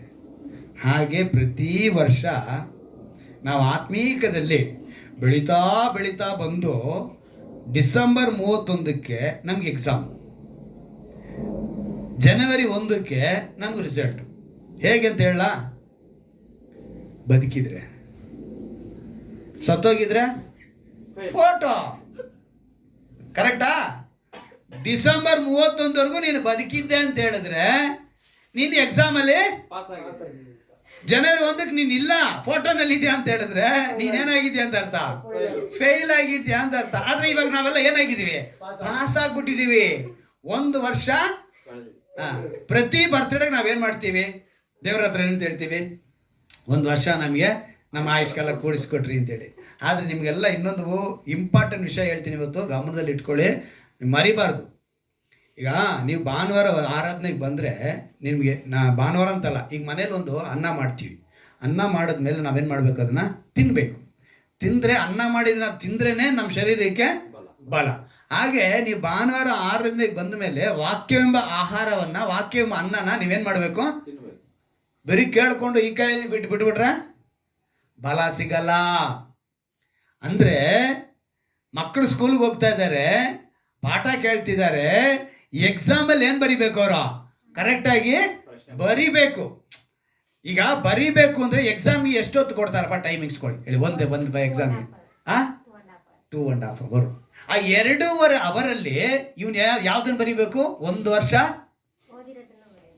ಬರಿಬೇಕು. ಬರ್ದಿಲ್ಲ, ಅವ್ನು ಸರಿಗೆ ಬರ್ದಿಲ್ಲ. ಈಗ 2.5 ಗಂಟೆ ಏನೋ ಒಂದು ತಪ್ಪು ಮಾಡಿಬಿಟ್ಟ. ತಪ್ಪು ಮಾಡಿದ ತಕ್ಷಣ ಮತ್ತೆ ಅವ್ನು ತಿದ್ಕೊಳ್ಳೋಕ್ಕಿರೋ ಸಮಯ ಏನೋ 2.5 ಗಂಟೆಗಳಲ್ಲಿ ಅವ್ನು ಏನು ಮಾಡ್ಬೇಕು, ಅದನ್ನ ಸರಿಪಡಿಸ್ಕೋಬೇಕು. ನೆಕ್ಸ್ಟ್ ಅವ್ರು ಏನು ಮಾಡ್ಬಿಡ್ತಾರೆ, ಪೇಪರ್ನ ಹಾಗೆ ದೇವ್ರು ಕಿತ್ಕೊಂಡ್ಬಿಟ್ರು ಅಂತ ಹೇಳಿದ್ರೆ ನೀವು ಯಾರು ಏನು ಮಾಡೋಕ್ಕಾಗಲ್ಲ, ನ್ಯಾಯ ತೀರ್ಪಿನ ದಿವಸದಲ್ಲಿ ನಿಂತ್ಕೊಳ್ಳೋಕ್ಕಾಗಲ್ಲ. ಪ್ರತಿ ವರ್ಷ ಎಕ್ಸಾಮ್ ನಡೀತಾ ಇದೆ. ಪ್ರತಿ ವರ್ಷ 52 ವಾರದಲ್ಲಿ ಏನೇನು ಮಾಡ್ತಾ ಇದೆಯಾ ಅಂತ ದೇವ್ರು ನೋಡ್ತಾನೆ ಇರ್ತಾರೆ, ಗಮನಿಸ್ತಾನೆ ಇರ್ತಾರೆ. ಅದಕ್ಕೆ ಹೇಳ್ತಾರೆ ಸಿಕ್ಕುವ ಕಾಲದಲ್ಲಿ. ಅವ್ರು ಹೇಳೋದಕ್ಕೆ ಕಾರಣ ಏನು ನೋಡಿ, ಬರ್ತ್ಡೇ ನಾವು ಏಸಪ್ಪನಿಗೂ ಕೊಂಡಾಡ್ತೀವಿ ಅಲ್ವಾ. ಏಸಪ್ಪನ ಬರ್ತ್ಡೇ ಕೊಂಡಾಡಿದ್ಮೇಲೆ ಇವತ್ತಿಗೆ ಎಷ್ಟು ವರ್ಷ ಆಯಿತು? 2024 ವರ್ಷ ಕಳೆದೋಯ್ತು ಅಲ್ವಾ. ಈ 2024 ವರ್ಷನೂ ದೇವರು ಜೀವಂತವಾಗಿದ್ದಾರೆ ಅಂತ ನಾವು ಆರಾಧನೆ ಮಾಡ್ತಾ ಇದ್ದೀವಿ, ಕರೆಕ್ಟಾ? ಈಗ ನಮ್ಮವ್ರದ್ದೆಲ್ಲ ನಾವು ಬರ್ತ್ಡೇ ಮಾಡಿದ್ವಿ, ಇವಾಗ ಬದುಕಿದ್ದೀವಿ. ಸತ್ತೋವ್ರದ್ದು ಬದುಕೇಳನ್ನು ಮಾಡಿದ್ದೀವಿ, ಆಯ್ತಾ? 1 ವರ್ಷ 2 ವರ್ಷ ಏನು ಮಾಡಿದ್ವಿ, ತಿಥಿ ಊಟ ಏನೋ ಅವ್ರು ನೆನೆಸಿ 1 ವರ್ಷಕ್ಕೆ 2 ವರ್ಷಕ್ಕೆ ಮಾಡಿದ್ವಿ. ಅದು ಕೂಡ ಅವ್ರೇನು ಬಂದು ತಿಂದಿಲ್ಲ, ನಾವೇ ಚೆನ್ನಾಗಿ ಚಿಕನ್ ಮಟನ್ ಎಲ್ಲ ಮಾಡಿಬಿಟ್ಟು ಅವ್ರ ಹೆಸರು ಹೇಳ್ಕೊಂಡು ಏನು ಮಾಡಿಬಿಟ್ವಿ, ನಾವೇ ತಿಂದಾಕ್ಬಿಟ್ವಿ. ತಿಂದು ಅವ್ರನ್ನೇನು ಮಾಡಿದ್ವಿ, ಮಾರ್ತೇ ಹೋದ್ವಿ ಅಲ್ವಾ. ಸತ್ತೋರ ಲೆಕ್ಕಕ್ಕೆ ಹೋದರು. ಆದರೆ ಯೇಸು ಕ್ರಿಸ್ತನ ಬರ್ತ್ಡೇ ಆಗಲಿ, ಅವರು ಸತ್ತಿದ್ದು, ಉಣಲ್ಪಟ್ಟಿದ್ದು, 3 ದಿವಸ ಜೀವಂತವಾಗಿ ಎದ್ದಿದ್ದು ಎಲ್ಲ ಆಚರಣೆ ಎಲ್ಲ ಇದೆ. ಇವತ್ತು ನಮಗೆ ಬದುಕಿದ್ದಾರೆ, ನಮ್ಮೊಂದಿಗೆ ವಾಸ ಮಾಡ್ತಿದ್ದಾರೆ ಅಲ್ವಾ. ನಾವು ಅವರಲ್ಲಿ ವಾಸ ಮಾಡಬೇಕು ಅಂದರೆ ನಮಗೆ ಕೊಟ್ಟಿರೋ ಅಂಥ ಒಂದು ಸಣ್ಣ ವಿಷಯ ಹೇಳ್ತೀನಿ ತಿಳ್ಕೊಳ್ಳಿ. ನಮ್ಗೆ ಆಯುಷ್ಕಾಲ ಎಷ್ಟು ಕೊಟ್ಟಿದ್ದಾರೆ? ಬಲ ಅಂದ್ರೆ 70ರಿಂದ ಬಲ ಹೆಚ್ಚಿದ್ದಾರೆ ಅಲ್ವಾ. ಪ್ರತಿ ಬರ್ತ್ಡೇ ನೀವು ಮಾಡ್ತಾ ಇದ್ದೀರಾ ಅಲ್ವಾ. ಪ್ರತಿ ವರ್ಷ ನಾವು ಬರ್ತ್ಡೇ ನೆನೆಸ್ಕೊಳ್ತೀವಿ, ದೇವರಿಗೆ ಸ್ತೋತ್ರ ಮಾಡ್ತೀವಿ. ನಾನು ಅದಕ್ಕೆ ಹೇಳಿದ್ದು, ಯೇಸು ಕ್ರಿಸ್ತನ ಬರ್ತ್ಡೇ 2024 ವರ್ಷ ಆದರೂ ಜೀವಂತವಾಗೈತೆ. ಈಗ ನಿನ್ನ ಬರ್ತ್ಡೇಗೆ ಈಗ ಲೆಕ್ಕ ಹೇಳ್ತೀನಿ, ಚೆನ್ನಾಗಿ ಗಮನದಲ್ಲಿ ಇಟ್ಕೊಂಡು ಕೇಳ್ಕೊಳ್ಳಿ. ಪ್ರತಿ ಬರ್ತ್ಡೇ ನೀವು ಮಾಡಿದಾಗ ನಮ್ಗೆ ಎಷ್ಟು ಕೊಟ್ಟಿದ್ದಾರೆ? 70ರಿಂದ 80 ಅಂತ ಹೇಳಿದ್ದಾರೆ. ನೀನು ಬರ್ತ್ಡೇ ಮಾಡಿದಾಗ, ಇವಾಗ ಗಗನ ಬರ್ತ್ಡೇ ಮಾಡಿದ್ಲು, ಎಷ್ಟು ವಯಸ್ಸು? ಒಂದು 20 ಅಂತ ಇಟ್ಕೊಳ್ಳೋಣ. 20 ಈಗ 70ರಿಂದ ಇಲ್ಲಿ 80 ಇಟ್ಕೊಳ್ಳೋಣ. ದೇವರು 80ರಲ್ಲಿ ಎಷ್ಟು ಮೈನಸ್ ಆಯಿತು? ಇನ್ನಿರೋದು ಎಷ್ಟು? ಈಗ ನನ್ನ ಲೆಕ್ಕಕ್ಕೆ ಬನ್ನಿ, ನಮ್ದು 55, 80 ಅಂತ ಇಟ್ಕೊಳ್ಳೋಣ. ಈಗ ನನ್ನ ಮೈನಸ್ ಎಷ್ಟಾಯಿತು? 55 ಅಲ್ವಾ. ಪ್ರತಿ ನ್ಯೂ ಇಯರು ನಮ್ದು 1 ವರ್ಷ ಕಳೆದೋಗ್ತಾ ಇದೆ. ಪ್ರತಿ ಬರ್ತ್ಡೇಗೆ ನಮ್ಮ ಆಯುಷ್ ಕಾಲದಲ್ಲಿ ಒಂದು ಏನಾಗ್ತಾ ಇದೆ, ಕಡಿಮೆ ಆಗ್ತದೆ. ಅದನ್ನ ನಾವು ಇದನ್ನು ಮರಿತೀವಿ. ನಾವೇನು ಮಾಡ್ತಾ ಇದ್ದೀವಿ, ಹೊಸ ವರ್ಷ ಬಂದಿದ್ದ ತಕ್ಷಣ ಖುಷಿಯಾಗಿ ಓಹೋ ನಮ್ಮದು ಬಿರಿಯಾನಿ ಏನು, ಎಲ್ಲ ಸೆಲೆಬ್ರೇಷನ್ ಏನು. ಪ್ರತಿ ಬರ್ತ್ಡೇಗೆ ಏನಂತೆ ನಮ್ಮದೇ ಸೆಲೆಬ್ರೇಷನ್. ಆದರೆ ಪ್ರತಿ ಬರ್ತ್ಡೇಗೆ ನಮ್ದು ಏನಾಗ್ತಾ ಇದೆ, ಒಂದು ಆಯುಷ್ ಕಾಲ ಕಡಿಮೆ ಆಗ್ತಾ ಇದೆ. ಸೊ ಆಯುಷ್ ಕಾಲ ಕಡಿಮೆ ಆಗ್ತಿದೆ, ಎಕ್ಸಾಮ್ ಟೈಮ್ ಹತ್ರ ಬರ್ತಾ ಇದೆ, ನೀನು ಪ್ರಿಪೇರ್ ಆಗ್ತಾ ಇಲ್ಲ. ಎಕ್ಸಾಮ್ ಬರೆಯೋದಕ್ಕೆ ನಾವೇನು ಮಾಡ್ತಿಲ್ಲ, ಪ್ರಿಪೇರ್ ಆಗ್ತಾ ಇಲ್ಲ. ಪ್ರಿಪೇರ್ ಆಗಿಬಿಟ್ರೆ ನಿತ್ಯ ಜೀವನದಲ್ಲಿ ಸ್ಥಳ. ಸೊ ನಿಂತಿದ್ದೇನೆ ಅಂತ ನೆನೆಸುವವನು ಬೀಳದಂತೆ ಎಚ್ಚರಿಕೆ ಆಗಿರಬೇಕು ಅಂತ ಅದಕ್ಕೆ ಮಾತು ಕೊಟ್ಟಿದ್ದೀವಿ. ಇವತ್ತು ಅಂಶ ಅದನ್ನೇ ನಾವೇನು ಮಾಡ್ತೀವಿ, ನಿಂತಿದ್ದೀವಿ ಅಂದ್ಕೊಂಡಿದ್ದೀವಿ. 25 kg ಅಕ್ಕಿ ಮೂಟೆ ತಗೊಂಡ್ವಲ್ಲೇ ಮನೇಲಿ, ದಿವಸ ಅಕ್ಕಿ ತೆಗೆದು ಅನ್ನ ಮಾಡ್ತಾ ಇದ್ದೀವಿ. ಕಡಿಮೆ ಆಗುತ್ತಾ? 25 kg ಮುಗಿದಿದ ತಕ್ಷಣ ಮತ್ತೆ ತೆಗೆದುಕೊಳ್ಬೇಕು. ಹಾಗೆ ನಮ್ಮ ಬದುಕು ಒಂದೊಂದು ವರ್ಷ ನಮ್ದು ಕಡಿಮೆ ಆಗ್ತಾ ಇದೆ. 80ರಿಂದ ನಮ್ದು ಏನಾಗ್ತಾ ಇದೆ, ಕಡಿಮೆ ಆಗ್ತಾ ಇದೆ. ಎಚ್ಚರಿಕೆ ಆಗಬೇಕು. ಎಚ್ಚರಿಕೆ ಆಗಿಲ್ಲ, ದೇವರು ಕೊಟ್ಟಿರೋ ಸಮಯನ ಕಾಪಾಡ್ಕೊಳ್ಳಿಲ್ಲ, ಉಪಯೋಗಿಸ್ಕೊಳ್ಳಿಲ್ಲ ಅಂತ ಹೇಳಿದ್ರೆ ನಾವು ಅಜ್ಞಾನಿಗಳಾಗ್ತೀವಿ. ಜ್ಞಾನಿಗಳಾದರೆ 52 ವಾರ ನಾನು ದೇವರ ಸನ್ನಿಧಾನಕ್ಕೆ ಹೋಗ್ಬಿಡ್ಬೇಕು. ಇವತ್ತು ನೀವು ಅದನ್ನು ತೀರ್ಮಾನ ಮಾಡಬೇಕು. ನಾನು ನಿಂತಿದ್ದೇನೆ ಅಂತ ನೆನೆಸುವವನು ಬೀಳದಂತೆ ಎಚ್ಚರಿಕೆ ಆಗಿರಲಿ ಅಂತ ಹೇಳಿದ್ರೆ ಹೀಗೇನೆ ನಿಂತ್ಕೋಬೇಕು ಅವನು. ಹೆಂಗೆ ಇವತ್ತು ಮಗಳು ಗಗನ ಒಳ್ಳೆ ಟ್ರಿಪ್ ಇತ್ತು, ಆದರೆ ಹೋಗ್ದಿರ ಇಲ್ಲಿದ್ದಾಳೆ. ಯಾಕೆ? ಈ ಆಶೀರ್ವಾದಕ್ಕಿಂತ ಆ ಆಶೀರ್ವಾದ ಮುಖ್ಯವಲ್ಲ ಅಂತ. ನಾವು ನಾನು ನೋಡಿ, ಒಂದು ವೇಳೆ ನಮ್ಮ ಮನೇಲಿ ಯಾರೋ ಒಬ್ಬರು ಹಾರ್ಟ್ ಅಟ್ಯಾಕ್ ಆಗಿ ಹಾಸ್ಪಿಟಲ್ ಅಡ್ಮಿಟ್ ಆಗಿ ಪರವಾಗಿಲ್ಲ, ಅದನ್ನು ದೇವ್ರು ನೋಡ್ತಾ ಇದ್ದಾರೆ. ಏನೋ ಒಂದು ಮೈಷಲ್ಲಿ ಹಾಸ್ಪಿಟಲ್ ಅಡ್ಮಿಟ್ ಆಗಿದ್ದಾರೆ, ನಾವು ಭಾನುವಾರ ತಪ್ಪಿಸ್ಕೊಂಡು ಪರವಾಗಿಲ್ಲ. ಆದರೆ ನೀವು ಯಾವುದೇ ಫಂಕ್ಷನ್, ಇನ್ನೊಂದು ಹೇಳ್ತೀನಿ ತಿಳ್ಕೊಳ್ಳಿ, ಭಾನುವಾರದಲ್ಲಿ ಯಾರೇ ಫಂಕ್ಷನ್ ಇಡಲಿ, ಅವ್ರಿಗೆ ಹೇಳ್ಬೇಕು, ಅವ್ರಿಗೆ ಗೊತ್ತಾಗಬೇಕು ಅಂತ ಹೇಳಿದ್ರೆ ನೀನು ಭಾನುವಾರ ಆರಾಧನೆಗೆ ಬಂದ್ಬಿಟ್ಟು ಮತ್ತೆ ರಿಟರ್ನ್ ಏನೇ ಕಷ್ಟನೋ ಸುಖನೋ ನೀನು ಅವ್ರ ಮನೆಗೆ ಹೋಗಿ ನೋಡಿ ನಮ್ದು ಚರ್ಚ್ ಇತ್ತು, ಅದರಿಂದ ಮುಗಿಸ್ಕೊಂಬರಕ್ಕೆ ಲೇಟ್ ಆಯಿತು ಅಂತೇಳಿ ಅವರಿಗೆ ವಿಶ್ ಮಾಡಿ ಅವ್ರಿಗೊಂದು ಸಮಾಧಾನ ಹೇಳಿ ಅವ್ರನ್ನ ಸಂತೈಸ್ಬಿಟ್ಟು ಬಂದು ನೋಡಿ, ಅವ್ರಿಗೆ ಗೊತ್ತಾಗುತ್ತೆ ಕ್ರೈಸ್ತರು ಅಂದರೆ ಭಾನುವಾರ ತಪ್ಪಿಸ್ಕೊಳ್ಳಲ್ಲ ಅಂತ. ನಾನು ಈಗ ಮತ್ತೆ ನಾನು ಹಳೆಯ ಕೆಲಸಕ್ಕೆ ಹೋಗಿನಿ, ಬನಶಂಕರಿ ಕೆಲಸಕ್ಕೆ ನಾನು ಹೋಗಿನಿ, ಉತ್ತರಳ್ಳಿ ಕೆಲಸಕ್ಕೆ. ಏನಕ್ಕೋಸ್ಕರ ಗೊತ್ತಾ? ಭಾನುವಾರದ ನನಗೆ ಯಾವುದೇ ತೊಂದರೆ ಇಲ್ಲ, ನನಗೆ ಯಾವುದೇ ವಿಷಯದ ಸಮಸ್ಯೆ ಇಲ್ಲ, ನನಗೆ ಆಯಾಸ ಆಗಲ್ಲ. ಯಾವ ಕೆಲಸ ಕಷ್ಟ ಆದರೂ ಕೂಡ ಏನು ಮಾಡ್ಬೇಕು, ನಾವು ಹೋಗಬೇಕು. ಸಂಬಳ ಜಾಸ್ತಿ ಸಿಗಂತೇಳಿ ಹೋಗೋದಕ್ಕಲ್ಲ, ಭಾನುವಾರ ಏನು ಮಾಡ್ಬೇಕು, ನಾವು ದೇವರ ಪಾದದಲ್ಲೇ ಇರಬೇಕು. ದಾವೀದನು ಕೂಡ ಅವನ ಅವಸಾನ ಕಾಲ ಬಂತಂತೆ, ಏನಂದರೆ ಸಾಯೋ ಸ್ಥಿತಿ ಬಂದ್ಬಿಡ್ತು. ಸೊಲೊಮೋನನಿಗೆ ಹೇಳ್ತಾನೆ, ನೋಡಪ್ಪ, ಮೋಶೆಯ ಧರ್ಮಶಾಸ್ತ್ರದ ಪ್ರಕಾರ ಏನೇನು ಆಜ್ಞೆಗಳಿದು ಎಲ್ಲವನ್ನ ನೀನು ನೆರವೇರಿಸಬೇಕು ಅಂತ ಹೇಳ್ತಾನೆ. ಏನಕ್ಕೆ ಹೇಳ್ತಾನೆ? ದಾವೀದನು ಅವ್ರ ತಂದೆ ಕುಟುಂಬದಲ್ಲಿ ಲಿಸ್ಟ್ಗೆ ಇರಲಿಲ್ಲ. ತಂದೆ ದೇವ್ರು ಏನು ಮಾಡ್ತಾರೆ, ನೋಡಪ್ಪ ಅಭಿಷೇಕಿಸ್ಬೇಕು, ಅವ್ರ ಮನೆಗೆ ಹೋಗು ಅಂತ ಹೇಳಿದ ತಕ್ಷಣ ಯಾರು ಹೋಗ್ಬಿಟ್ರು? ಸಮುವೇಲನು ಹೋದ್ರು, ಎಲ್ಲಾರನ್ನೂ ಕರಿತಾ ಇದ್ದಾರೆ. ಎಲ್ಲಾರನ್ನೂ ಕರೆದ್ರೆ ಎಲ್ಲರೂ ಬಂದಾಯ್ತು. ಆದರೆ ದೇವ್ರು ಏನು ಮಾಡಿಲ್ಲ, ಒಪ್ಪಿಗೆ ಕೊಟ್ಟಿಲ್ಲ. ಇವ್ರಿಗೆ ಡೌಟ್ ಬಂತು, ಏನಯ್ಯ ಇವನು ಮಕ್ಕಳನ್ನೆಲ್ಲ ಕರೀತಾ ಇದ್ದಾನೆ, ಆದ್ರೆ ಇಲ್ಲಿ ದೇವರಿಂದ ಅನುಮತಿ ಬಂದಿಲ್ಲ ಏನಂತೇಳಿ ಅವರನ್ನು ಕೇಳಿದ್ರೆ, ಇನ್ನೊಬ್ಬ ಇದ್ದಾನೆ, ಅಯ್ಯೋ ಅವನಿದ್ದಾನೆ ಕುರಿ ಮೇಯಿಸ್ತಿದ್ದಾನೆ, ಏನಂತೆ ಅಪ್ಪನಿಗೇನೆ, ಅಪ್ಪನ ಲಿಸ್ಟೆಲ್ಲ ಅವನು ಯಾರಿಲ್ಲ, ಲೆಕ್ಕಕ್ಕಿಲ್ಲ. ಆದರೆ ಒಂದು ದಿನ ಬಂತು, ಅವ್ರನ್ನೆಲ್ಲ ಲೆಕ್ಕ ಮಾಡೋ ಥರ ಇವನಾಗೋದ. ಅಲ್ಲೆಲ್ಲೂಯ್ಯ. ಆ ರೀತಿಯಾಗಿ ಆಶೀರ್ವಿಸುವುದಕ್ಕೆ ಅಂದರೆ ಅವನ ಅವಸಾನ ಕಾಲದಲ್ಲಿ ಅದಕ್ಕೆ ದಾವೀದನು ನನ್ನ ಪ್ರಿಯನು, ಇಷ್ಟನೂ ಇದ್ದ ಅಂತೇಳಿ ದೇವರು ಹೇಳ್ತಾರೆ. ನೀನು ನಾನು ಆ ರೀತಿಯಾಗಿ ಆಗಬೇಕು. ಹಿಜ್ಕೀಯ ರಾಜ ಬಗ್ಗೆ ನಿಮ್ಗೆ ಗೊತ್ತಿರಬೇಕು. ಹಿಜ್ಕೀಯ ರಾಜ ದಾವೀದನ ಪ್ರಕಾರನೇ ಎಲ್ಲವನ್ನೂ ಮಾಡ್ಕೊಂಡು ಬಂದಂತೆ. ಅವನು ಕೇಳ್ತಾನೆ, ನನ್ನ ಆಯುಷ್ಕಾಲವು ಅವನಿಗೆ 15 ವರ್ಷ ದೇವ್ರು ಕೊಡಿಸ್ಕೊಟ್ರು. ಕಾರಣ ಏನು? ಅವರು ದೇವರ ಸನ್ನಿಧಾನದಲ್ಲಿ ಅವ್ರು ಕರೆಕ್ಟ್ ಆಗಿದ್ರು. ಇವತ್ತು ನೀನು ನಾನು ಕೇಳಬೇಕು, ನಮಗೆಲ್ಲ ದೇವರ ವಾಕ್ಯನ ಕೈಗೊಳ್ಳಬೇಕು, ಸಮಯ ಕೊಡಬೇಕು, ದೇವರ ಕೆಲಸ ಮಾಡೋದಕ್ಕೆ ಮನಸ್ಸು ಬರಬೇಕು. ನಮಗೆ ಆಶೀರ್ವಾದ, ಅದ್ಭುತ, ಪರಲೋಕ, ನಿತ್ಯ ಜೀವ, ಮತ್ತು ನಾವು ಹೋಗುವಾಗಲೂ ಬರುವಾಗಲೂ, ಮತ್ತು ನಮ್ಮ ಕಾಲು ಜಾರದಂತೆ ಕಾಯಬೇಕು, ಕಾಪಾಡಬೇಕು, ಸ್ವಸ್ಥಪಡಿಸಬೇಕು, ಕ್ಷೇಮ ಬೇಕು. ಆದರೆ ನಾವು ಮಾತ್ರ ದೇವರ ಹತ್ರ ಬರೋದು. ಆದರೆ ಇವೆಲ್ಲವೂ ಕೂಡ ಇಷ್ಟು ಹೇಳಿದ್ನಲ್ಲ, ಇಷ್ಟಿಷ್ಟು ಬೇಕು ಅಂತೀವಿ. ಅದು ಇವತ್ತು ನೀವು ತೀರ್ಮಾನ ಮಾಡ್ಕೊಳ್ಳಿ. ನಿಂತಿದ್ದೇನೆ ಎಂದು ನೆನೆಸುವನು ಬೀಳದಂತೆ ಎಚ್ಚರವಾಗಿರಬೇಕು ಅಂತ ಹೇಳಿದ್ರೆ, ನೀನು ನಾನು ಮಾಡಬೇಕಾಗಿರೋದು ಇಷ್ಟೇ, ನಾವು ದೇವರ ಪಾದಕ್ಕೆ ಬರಲೇಬೇಕು. ಎಲ್ಲರೂ ಮೊಣಕಾಲು ಹಾಕಿ ಪ್ರಾರ್ಥನೆ ಮಾಡೋಣ. ಇವತ್ತು ನೀವು ಕೇಳಬೇಕು, ಈ ಮೊದಲನೇ ಆರಾಧನೆಯಲ್ಲಿ ತೀರ್ಮಾನ ತೆಗೆದುಕೊಳ್ಬೇಕು. ಅಪ್ಪ, ನಾನು ಹೆಚ್ಚಾಗಿ ನಿನ್ನಲ್ಲಿ ಆನಂದಿಸಬೇಕಯ್ಯ, ನಿನ್ನೊಂದಿಗೆ ಸಮಯ ಕಳೆಯಲು ಸಹಾಯ ಮಾಡು ಅಂತೇಳಿ ನಾವು ಕೇಳೋಣವಾ. ಈ ವರ್ಷದ ಮೊದಲನೇ ಆರಾಧನೆಗೆ ಬಂದಿದ್ದೀವಿ. ನೆನಪಿನಲ್ಲಿ ಇಟ್ಕೊಳ್ಬೇಕಾಗಿರೋದು, ತೀರ್ಮಾನ ತೆಗೆದುಕೊಳ್ಬೇಕಾಗಿರೋದು, ಪ್ರತಿ ಹೊಸ ವರ್ಷಕ್ಕೆ ನಾವು ಹ್ಯಾಪಿ ನ್ಯೂ ಇಯರ್ ಅಂತ ಹೇಳ್ತೀವಿ. ಆ ಹ್ಯಾಪಿ ನ್ಯೂ ಇಯರ್ನಲ್ಲಿ ದೇವರಿಟ್ಟಿರೋ ಒಂದು ಆಯುಷ್ಕಾಲವು ನಮಗೊಂದು ಕಡಿಮೆ ಆಗಿದೆ. ಆದರೆ ಇದರಲ್ಲಿ ದೇವರ ಸಂತೋಷಕ್ಕೆ ನಾವು ಪಾತ್ರರಾಗಿದ್ದೇವಾ? ನಾವು ಹ್ಯಾಪಿ ಅಂತ ಹೇಳೋದಕ್ಕೆ ದೇವರು ಸಂತೋಷ ಪಡ್ತಿದ್ದಾರಾ? ಆದರೆ ನಾವು ಹ್ಯಾಪಿ ನ್ಯೂ ಇಯರ್ ಅಂತ ಹೇಳುವಾಗ ದೇವರು ಸಹ ಸಂತೋಷ ಪಡಬೇಕು. ನನ್ನ ಮಗ 52 ವಾರ ಕೂಡ ನನ್ನ ಸನ್ನಿಧಾನಕ್ಕೆ ಬಂದಿದ್ದಾನೆ, ನನ್ನನ್ನು ಬಿಟ್ಟು ಏನೂ ಮಾಡಲಿಲ್ಲ ಅಂತ ಹೇಳಬೇಕು. ಆ ರೀತಿಯಾಗಿ ನನ್ನ ಬದಲಾಯಿಸು ಅಂತ ಹೇಳಿ ಒಪ್ಪಿಸಿಕೊಂಡಿವಿ. ಆ ದೇವ ಮಗನೇ, ದೇವ ಮಗಳೇ, ಪ್ರೀತಿಯ ಸಹೋದರನೇ, ಸಹೋದರಿಯೇ, ಈ ವಾಕ್ಯವನ್ನು ಕೇಳುವಂತ ಪ್ರತಿಯೊಬ್ಬರಿಗೂ ದೇವರು ಎಚ್ಚರಿಕೆ ಮಾಡುತ್ತಿದ್ದಾರೆ. ನಿಂತಿದ್ದೇನೆ ಎಂದು ನೆನೆಸುವನು ಬೀಳದಂತೆ ಎಚ್ಚರಿಕೆಯಾಗಿರಬೇಕು ಅಂತ ಹೇಳಿ. ಇವತ್ತು ಲೋಕದಲ್ಲಿ ಅನೇಕರು ಈ ರೀತಿಯಾಗಿ ಬದುಕ್ತಿದ್ದಾರೆ. ನಾವು ನಿಂತಿದ್ದೇವೆ ಎಂದು ಹೇಳ್ಕೊಂಡಿದ್ದಾರೆ, ಆದರೆ ಬಿದ್ದು ಹೋದವರಾಗಿದ್ದಾರೆ. ಆ ಲಿಸ್ಟ್ನಲ್ಲಿ, ಆ ಪಟ್ಟಿಯಲ್ಲಿ ನೀನು ಸೇರಬೇಡ. ನಾನು ದೇವರಿಗಾಗಿ ನಿಂತುಕೊಳ್ಳುತ್ತೇನೆ, ದಾವೀದನಂತೆ ನಾನು ಪ್ರಿಯನಾಗಿರುತ್ತೇನೆ, ದೇವರಿಗೆ ಇಷ್ಟವಾದದನ್ನೇ ಮಾಡ್ತೇನೆ. ಯೇಸು ಕ್ರಿಸ್ತನು ಹೇಳಿರುವ ಮಾತಿನ ಪ್ರಕಾರ ಅಪೊಸ್ತಲನಾದ ಪೌಲನು ಕೊರಿಂಥ ಪಟ್ಟಣಕ್ಕೆ ಬರೆಯುವಾಗ ಈ ಮಾತನ್ನು ನೆನಪಿಗೆ ತಂದಿದ್ದಾನೆ. ನಿಂತಿದ್ದೇನೆ ಎಂದು ನೆನೆಸುವನು ಬೀಳದಂತೆ ಎಚ್ಚರಿಕೆಯಾಗಿರೋ. ಲೋಕವನ್ನು ನೋಡಬೇಡಿ. ಲೋಕವನ್ನ ನೀವು ನೋಡಿದ್ರೆ ಬೀಳುವರಾಗಿರುತ್ತೀರಿ. ಎಚ್ಚರಿಕೆ ಪಡಿಸಿ ಹೇಳ್ತಿದ್ದಾರೆ.